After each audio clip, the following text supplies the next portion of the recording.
What's up, everybody? Welcome back to Fantasy Files Reacts. Tonight's the night where we are talking about Smoke Signals, episode 3 of Dexter New Blood. Before we do, though, we would appreciate it if you would hit those like and subscribe buttons down below. It helps out our channel a lot. And you can also follow us on Twitter at Files Fantasy, or just look up Fantasy Files Podcast in the search. I'm going to do a quick recap of the episode and then go into my thoughts on the episode. I'll put timestamps in the description in case you don't need the recap and want to jump directly into my review. It may seem like a lot of info in this recap, but a lot happened in this episode, and I felt like a lot of it was pretty relevant, or at least it will be in future episodes. So let's jump into our recap here. All right, so our episode opens up with the search party still going on in the morning. Angela tells everyone that there has been a break in the case. Dexter and Harrison are at the school trying for enrollment. Harrison once again tells someone, the principal, that he was living with his stepmom in Argentina. Dexter goes to the police station and finds out there is footage of Matt shooting the deer from the reservation land management and is called into the investigation room. However, the video is only a heat signature camera, so no one's actual features are seen, but we can see Matt with the gun Dexter sold him, and then they see someone else a little ways off, Dexter, walking through the woods before he meets up with Matt with his rifle on his back. Dexter tells them he can compile a list of everyone with hunting licenses, which he won't be on. And Angela says they can also get in contact with everyone who had contact with Matt in the last 48 hours. Harrison, after taking his placement exam, runs into the jocks who are playing a prank on a nerdy kid, Ethan. Back near Dexter's cabin, the CSI guy shows up and seems super incompetent at first at his job. He's like breaking equipment and being kind of goofy. However, when he steps onto the crime scene, we realize that he is very good at his job, finding human blood where Dexter mixed the blood with the deer's, and Dexter is starting to get worried. The CSI guy walks them through step by step what happened to Matt and notices a rock is missing, and he officially labels it as foul play. Dexter gets called back to the school, and Harrison is accused of cheating on his entrance exam, which Dexter does not immediately support him on. He agrees that they should retest Harrison while holding on to his phone in case he was cheating. Back at the cabin, Angela tells Dexter that search dogs are coming, and Deb tells him he has to move the body. It turns out that Harrison didn't cheat on his test. He got an even higher score the next time. Angela tells Kurt the blood is a match for Matt's, and she tells him the search will be spread even further the next day, searching the caves and the summer camp. Dexter digs up the corpse in the middle of the night to grab Matt's jacket and cover it in the deer blood, making a track out into the woods toward the highway where the glove was found. Lily is still stuck in her hotel room being watched by her captor, who gears up in a snowy assassin hunter outfit. He releases the door for Lily so that she can run away as he snipes her from his doorstep with a long-range rifle. Dexter actually hears the shot as he is getting rid of Matt's jacket. In the morning, the police dogs show up and they use the glove to get the scent. We see our snowy assassin bleed Lily out, possibly in a morgue. The next day at school, Harrison tells Ethan that Zach has been catfishing him. And this is in reference to the prank that I mentioned earlier. One of the police officers is asking everyone who's had contact with Matt to come to the police station and answer some questions about where they were the last several days. The cop seems to be grilling Dexter pretty hard. He asks him to identify the rifle the hiker was carrying in the video, and finally asks where Dexter was at the time of Matt's death. Dexter says that he was at home in his cabin, as it was before Harrison had come into the picture. Harrison stands up for Ethan, helping him get back at Zach, and gets into an altercation with Zach where we see him use some surprisingly fast reflexes and a painful pressure point in Zach's neck to make him stop his advance. He also coolly says, "You pick on him again, and I will do this to you every single day." Audrey offers a ride home, which he takes. They swing by the butcher shop for her mom and decide to do something with the white deer that's been there this whole time. We find out Audrey lost her dad around the same time that Harrison lost his birth mom, Rita. Her car breaks down on the side of the road. They're stuck there for a while, and Harrison leaves to get a cell phone signal to call a mechanic. And Audrey gets into an argument with Edward, the billionaire oil baron, when he stops to help her with her car. Dexter hikes into the mountains where the caves are to scout a place to hide the body. Just as Dexter admits that he misses this part of killing, the quiet, the solitude, a bear wakes up and chases him from the cave. Before he and Harrison go to Angela's for dinner, Harrison gets a video call from Ethan, and Ethan shows him gory pictures that he drew of himself killing the two jocks in various ways. Yeah, psycho. What did Harrison get himself into? At dinner, Audrey tells her mom that she and Abraham from the reservation have come up with a plan to send off the deer properly, and Dexter laments how he almost lost this wonderful new family because of a stupid, impulsive kill. After taking the deer to the bonfire, Dexter tells Harrison that he's sorry for not taking his side at the school when he was accused of cheating on his exams, and that he will be on Harrison's side from now on. Harrison says, "Thanks, Dad," calling him Dad for the first time since he was 5. At the end of the episode, Dexter burns Matt's body in a furnace and then runs into a completely wasted Kurt Caldwell in downtown Iron Lake, who tells Dexter he has not only gotten a phone call from Matt, but also FaceTimed with him. The last thing Dexter thinks before the episode ends is, why would he lie? On the scenes for next week, we see the investigation ongoing. Kurt telling the police that he has talked to Matt, and it looks like Harrison is missing. That's your wrap up. Let's get into some of my thoughts on this episode. So overall, this was a pretty good episode. I think I liked it more than the last one. It somehow feels like both nothing happened, but also a lot happened. I keep getting more and more. I also keep getting more and more interested in Harrison each episode. I'm really kind of suspicious of him, but also believe that he's a decent kid. I really like Audrey as a character and really enjoy all her scenes with Harrison.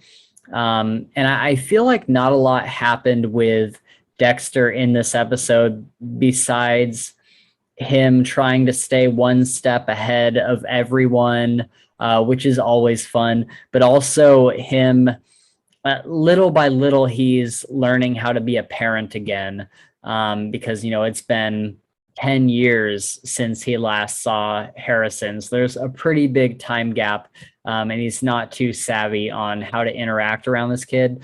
But it seems like they are kind of growing together a lot more. Their chemistry is getting a lot better. Like I said in the last episode, I really like a lot of the inner monologues for Dexter. I think that's such an iconic part of this show and just one of my favorite things about his character. Like in this episode, Angela is kind of lamenting to Dexter. She's like, "I called off the search after the first day after finding a glove. What was I thinking?" And Dexter in his monologue is like, "What I wanted you to think." And I love how honest Dexter is with himself about his manipulations towards other people, and it doesn't seem to bother him. Again, it's sometimes easy to forget that he is like a psychopath, but also a sociopath, you know, and he just doesn't. Uh, th- there is no more moral compass with him, really. It's just like the rules that he follows. um, and I'm actually surprised that we haven't gotten any references to the rules in this season so far. I always liked how he would kind of refer to those. It was interesting to see the crime scene from the other side where Dexter is a bystander, watching the Bloodworks guy do his job like very, very well, like Dexter might have done in the past. It's kind of in this moment that Dexter realizes how rusty he's gotten, and how generally out of practice. And somewhat related, near the end, Dexter wonders if his main problem is that he killed someone after being like abstinent for so long, or if his problem is that he hasn't been killing with more regularity and keeping in practice with it. And so I feel like we're going to get another one of those kind of inner dilemmas where he's like, oh, I need to, I like my problem is that I'm not killing more often. Like I need to be in practice with this. Like I need to not ignore what I am, and just do this more often so I don't get caught. Because then he'll be in practice with it.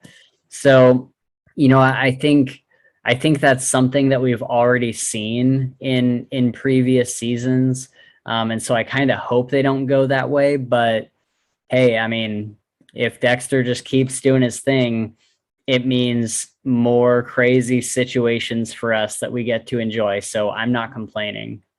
So Deb is way funnier in this episode than she has been in previous episodes.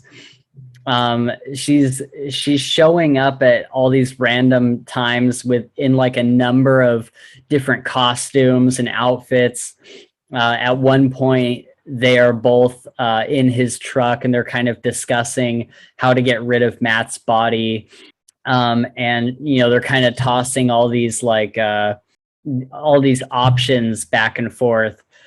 And finally, her ghost is like outside the truck, and she's in like this jumpsuit, and she's got like a wood chipper, and she's just like putting body parts through this wood chipper, and it's spraying blood everywhere, and she's like kind of dancing and stuff. I'm just like, oh my god, that is so much more whimsical, and I really, really liked what they were doing with that. It's just this completely absurd, because she's a ghost, so she can create essentially any hallucination that she wants, or it's all within Dexter's mind. So yeah, I really like that. I hope they take that even further and do a lot of really fun things with that. When Dexter sees this, he says, "A little too Fargo, don't you think?" Which made me wonder if I didn't even think about it before, but I wonder if they're doing this setting in this snowy New York, because of the success of the Fargo TV show, which I haven't seen, but I've heard is kind of similar to Dexter.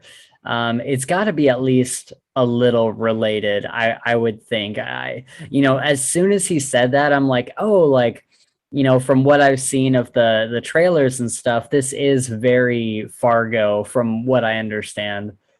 Angela was talking to a bunch of different, not suspects, but a bunch of different people like in the area. And she winds up on the reservation, and this lady answers the door, that knows Angela, and mentions this person that we've been hearing about over and over, Iris. And she mentions that Iris and Angela grew up together, and when they were young girls, they had talked about traveling and starting a band. And so, who is Iris? And I wonder if it's going to be very important in the season. I was sure that it was going to be Angela's daughter prior to Audrey, and so now I'm wondering if it's maybe her sister or a friend or something. Yeah, I'm super interested to find out more about Iris. So we see Harrison have some really fast reflexes. He performs like this pressure point move where he grabs Zach's throat and he's putting like this pressure point. It looks like it's really painful. And Harrison says that when Audrey asks about it, Harrison says that he learned about it in foster care because he plays like the edgy, like, oh yeah, it was really tough in foster care. I had to look out for myself kind of thing. But I am not so sure. I am starting to question everything about his background, and I think he's lying. I think there is something about Harrison that I don't trust. I really like his character. But there's just something about him that just doesn't fit. And I'm so excited to learn more about that. I wonder if this kind of like seeing him fight in this way, seeing him like have these abilities and having this confidence to stand up to these jocks, much like we've seen Dexter do. I wonder if he's got a little bit of the darkness in him. I wonder if he's got his own dark passenger. It's really 50-50 right now, or maybe like 60-40. Like I think he might have some sort of dark part of him. And the way he reacted when he was looking at Ethan's drawings, I couldn't tell if he was just trying to placate Ethan and, just kind of brush it off, or if he was like enjoying it because he was kind of smiling. Yeah, and so I'm just really wondering like what I I'm just wondering what's going on with him. I really love how little we know about him. And part of me, this is kind of way out there, but part of me wonders if he may have killed Hannah or something like that.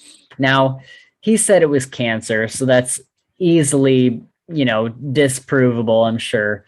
But yeah, I think there's something really dark in his past that we're going to find out about.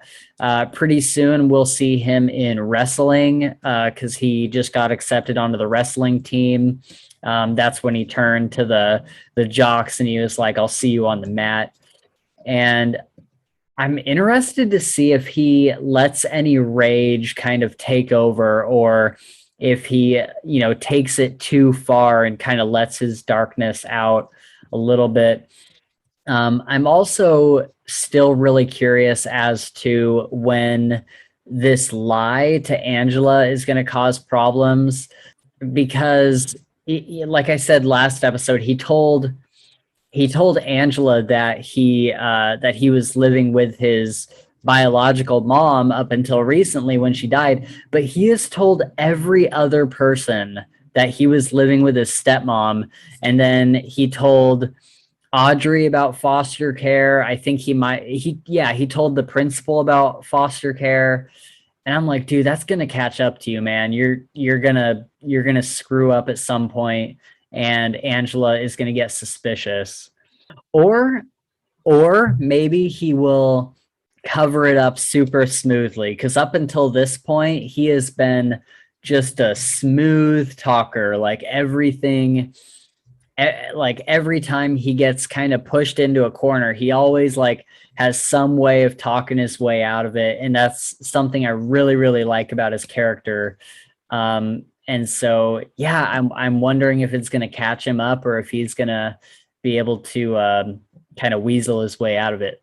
So like I said earlier, Harrison's new friend Ethan is pretty sketchy. And I definitely see what they're trying to set up here, because they kind of have Harrison's storyline and then Dexter's storyline, which makes me wonder if there's going to be a Harrison spin-off series. I kind of wonder if that's what's going to happen.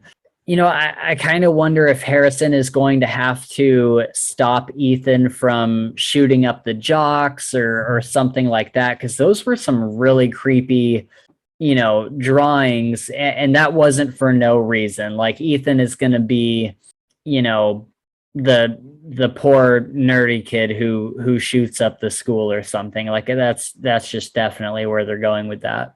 Something I didn't mention in the recap because it wasn't super relevant was, or at least not yet, was this true crime podcaster lady. I forget her name, but it reminds me a lot of Joey's kind of reporter girlfriend from, I think, season 4 or 5 of Dexter.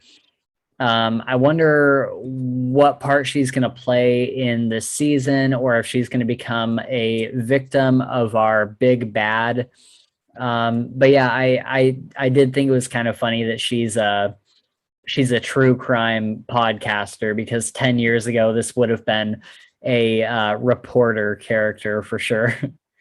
So all through this episode and really all this season so far, we see exactly how rusty Dexter is as he's trying to leave a scent for the dogs. And then he goes into that cave where he almost falls in, but then the bear jumps out at him and he just can't catch a break. But they did address my question from one of the last episodes. Where could Dexter possibly hide his bodies out here? There's just nowhere around that really makes sense. So there's very few options. The cave is one of them. And then we see him use this furnace today that has this big chimney. And I think something is going to happen with that body. I bet there will be some sort of evidence left over, some parts of bones or something like that, because the episode is titled Smoke Signals. Um, and so I kind of wonder if this must be a reference to the chimney smoke at the end of the episode when he was burning the body. And so I wonder if the smoke from that will be important later on. I know this seems like such a small thing, but it's always something like this that kind of, you know, gets them on the trail, on Dexter's trail, because I wonder, smoke signals usually, that's smoke signals are for somebody to see. People usually see them over the horizon. And so I wonder if someone's going to notice the smoke coming out of the chimney and be like, oh, well, at 2 a.m. the other day, I saw the smoke coming out of the chimney over there. And then they're going to look at the surveillance cameras and it's going to be terrible. And that one cop, that one cop really seemed to be grilling Dexter like really hard. It seemed like it was kind of an interrogation for a minute there. And so I wonder if that will be one of the police that either catches him in the end or gets really close to catching him. Yeah, I'm not sure how this season is going to end. It really could go either way. It seems like Dexter is more or less in the clear right now. But I get the feeling he's going to have to kill again. I would guess that he's going to kill at least 2 more times during this season, because he's got to get rid of the big bad. And I just think that there's going to be another kill. I think he's going to, I don't know, go back to it, but I think he's going to be put in a situation where he has to. I'm really interested to see how complicated things get for him, because I think even if I think even if he gets caught, he's still going to think that he needs to be there for his son. And I think that's probably why they put him in the season, was to motivate this, this desire to not get caught, because he wants to be there for his son and protect his son. And so I think things are going to get really, really complicated in the next few episodes. We get a good look at our villain for this season. He's a big white dude that likes to use a sniper rifle. I really don't understand what his whole game is. I think it's usually pretty obvious for most of these villains why they do what they do and kind of what their rituals are. But this guy, and we're only 3 episodes in, I know, but I just really don't get like what his motives are, or like what he's doing. Like, what was the purpose of having her in the hotel room for so long and then releasing her? Like, I understand it was to I thought he was gonna hunt her. I thought he was gonna let her go into the woods and do like the most dangerous game or whatever, and hunt her down in there. So I was really surprised when he opened the door and she ran out in a straight line, and then he just steps outside and shoots her. I'm like, okay, what was the point? And so I hope they delve into his character a little bit, and just kind of I'm interested to see how he comes into play later on. I'm also really interested to see what Kurt is doing. Why is he lying about having seen Matt? And I kind of wonder if he somehow knows that Dexter is involved in trying to bait him with this Matt thing. But on the things for next week, we also see him saying the same thing to the cops. So I really have no theory about this. It's actually really quite kind of baffling and intriguing. Oh my God. So Harrison calls Dexter dad for the first time since he was like 5. And I just loved this moment so much. I didn't know how I felt about Harrison kind of coming back and being a part of Dexter's life at first, but I really, really like this dynamic. And I think that both the kid and Michael C. Hall have really great chemistry on screen. I think the guy who plays Harrison has done an incredible job coming across as Dexter's son. He was just cast really well. He looks a lot like Dexter and Rita, and I think he's doing the like stoic, quiet type really well with just like this sense of like danger or maybe creepiness on the side. It's really, really perfect, and I think I totally buy him as Dexter's son. Lastly, I always really like the episodes where Dexter is having a moment with family and just kind of takes a second to appreciate this piece and the people that are around him.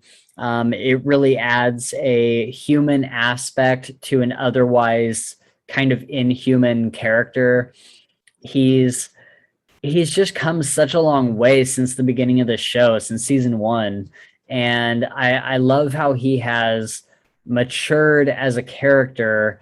And even in this season, he's not nearly as awkward as he used to be, even at the end of the old show. And Michael C. Hall just does such an amazing job with this character, and he is just a really, really great actor.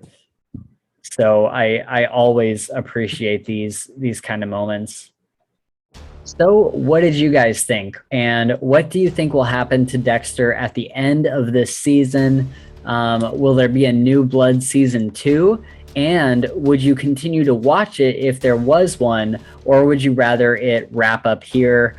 Are you expecting a Harrison spin-off show? Speaking of things wrapping up, I'm going to go ahead and wrap up this episode of Fantasy Files Reacts. Before you go, don't forget to hit those like and subscribe buttons. It helps us out a lot. Normally, we do all sorts of fantasy book-related content, so if that's something you're interested in, then feel free to keep up with us here and on Twitter at Files Fantasy. Thanks everyone for watching, and we'll see you next week when episode 4, H is for Hero, drops on Showtime.